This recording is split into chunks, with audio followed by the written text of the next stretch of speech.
You're still for Democrats. All right, and we're back on Talking Politics. Thanks so much for joining us live from Washington. We have our media correspondent Stacey Siegel and Brandon Holtz, political analyst for the network. Thanks to you both. Thank you.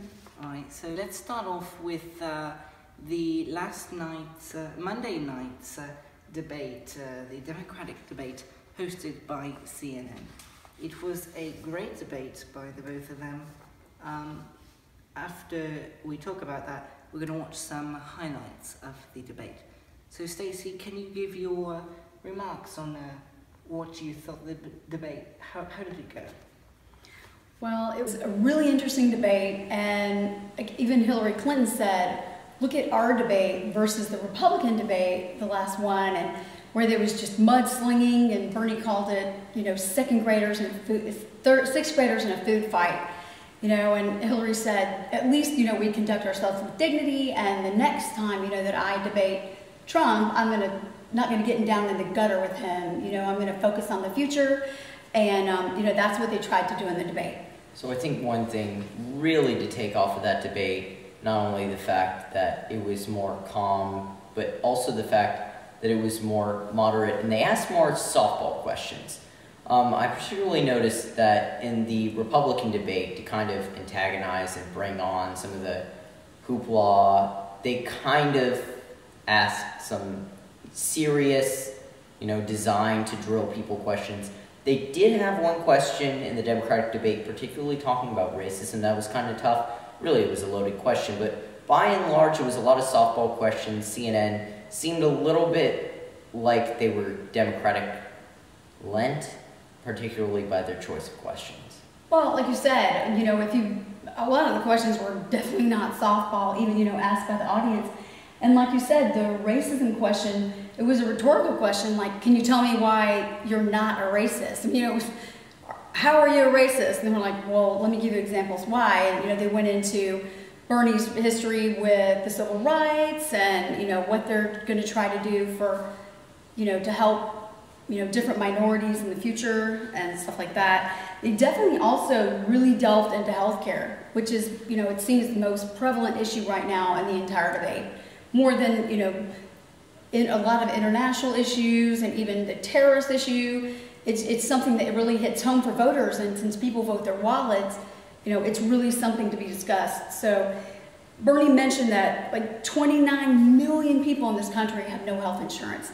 And he added, the top 1% of this country holds the majority of the wealth. Even that, he mentioned 15 billionaires had like an increase of $154 million this year each. And then what was happening to the poor? You got, the very richest country in the world, and yet one of the highest child poverty rates in the world. So, there's some issues there. And then Hillary went into the Affordable Health Care Act and why that was something that they were moving forward in the administration. So, they went into a lot of detail there. And there was a question asked by one of the audience members about religion. Who do you pray for? I believe we have a clip of that from the debate. Here's we don't have that. So let's just say we did. So do you believe that that was an appropriate question to ask by the audience? And should have it's always something that's going to be addressed no matter what.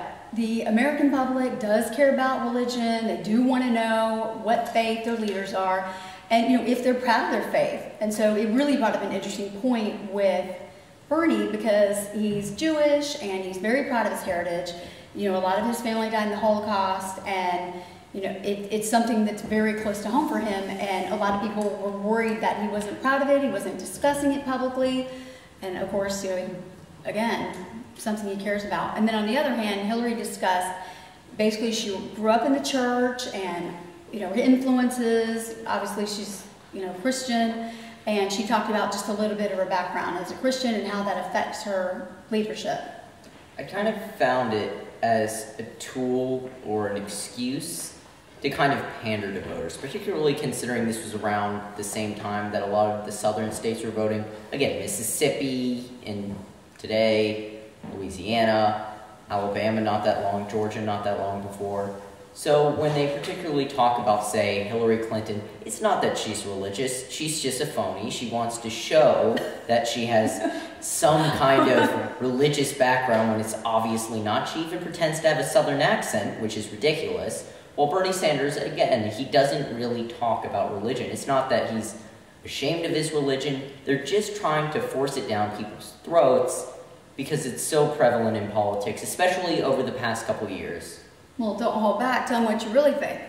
You know, most people don't consider Hillary Clinton, with her background in the, you know, in her upbringing in the church, even in youth groups and teenage youth groups, to be a hypocrite in terms of no one's accusing her of being a liar in terms of her personal faith, except for you. And, you know, I think Bernie, it was a bigger issue that he's been accused of being an atheist, and it needs to be brought forward, you know, because of his views and because of he's got that John Lennon-like view that imagine all the people living life in peace and, you know, everybody has nothing. So I think that's one of those, if you look at the basis of a lot of socialist ideals and communist ideals, a lot of them are kind of an atheist ideal. So going back particularly to Hillary Clinton to start, she wasn't religious of any way. She had a church upbringing or anything along those lines. She simply overstated, particularly when they actually asked her church back in Chicago when she was growing up, how religiously involved she was, how much she cared about religion. See, it may be construed as a good thing, but it wasn't. Bernie, I mean, he was part of the Jewish community and to the extent that he celebrated on high holidays. You know, he grew up in Brooklyn, very Jewish area. But, I mean, at the same time, it wasn't a hot topic, but an issue that he mainly cared about. Well, if you look at him, didn't seem fair. Brandon, he's basically an ideologue. You know, if you look up ideologue in the dictionary, it's an impractical idealist, an often blindly partisan advocate or adherent to an ideology. So, you know, that's basically his faith and his religion, if you want to look at it that way. So each of them are representing certain things in politics, and it doesn't mean that they're hypocrites in each of their faiths, you know? I just think that it's kind of well overstated to try and appeal to some of those particularly evangelical Southern voters, like in states like Mississippi, Arkansas, Alabama.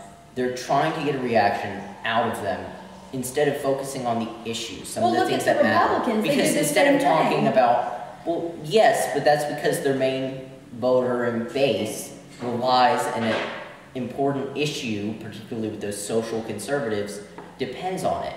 The reason it was brought up was because they're trying to appeal to some of the voters in the Deep South that generally it's in red states to try and gain some kind of temporary interest, even though in the general election, they're not going to mention religion. They do not care.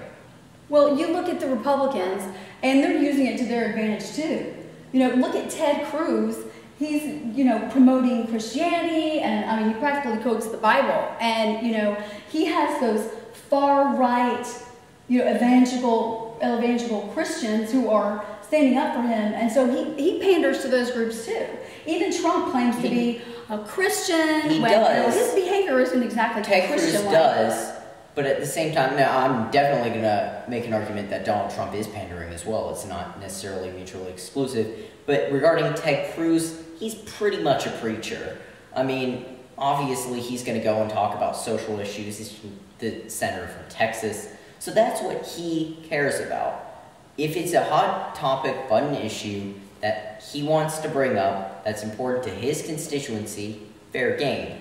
But, like, for example, Bernie Sanders, you think they care about whether he's Jewish or not in Vermont? Does that impact his policy in any which way whatsoever? Yeah, since that's one of the only states that he won was Vermont, because he's from Vermont. Well, no, I'm saying when he was elected as senator, do you think they care? Do you really think in any of the states? Well, that's even in Oklahoma, state in the United States. Even in Oklahoma, where he won the primary, I don't think they cared whether he was Jewish or not. I don't think they put religion in as a factor at that time. I think they care in Texas and a lot of these other, you know, more conservative states. But I think to say that because Republicans tend to be are more conservative and are, you know, that right-wing, those groups, doesn't mean that they're more religious Christians than Democrats. I mean, that's a ludicrous... Well, in terms of importance, For example, if you rank importance for an issue with Republicans, one of the top of the list is let's stop gay marriage, let's stop abortion, let's get rid of secularism in the United States and just forget about that whole Constitution nonsense. While Democrats go, our main focus is wealth inequality, it's focusing on things like ending the war in Iraq or changing... All right, I'm going to take a quick break, but when we come back, we're going to have more politics to talk. Thanks for joining us.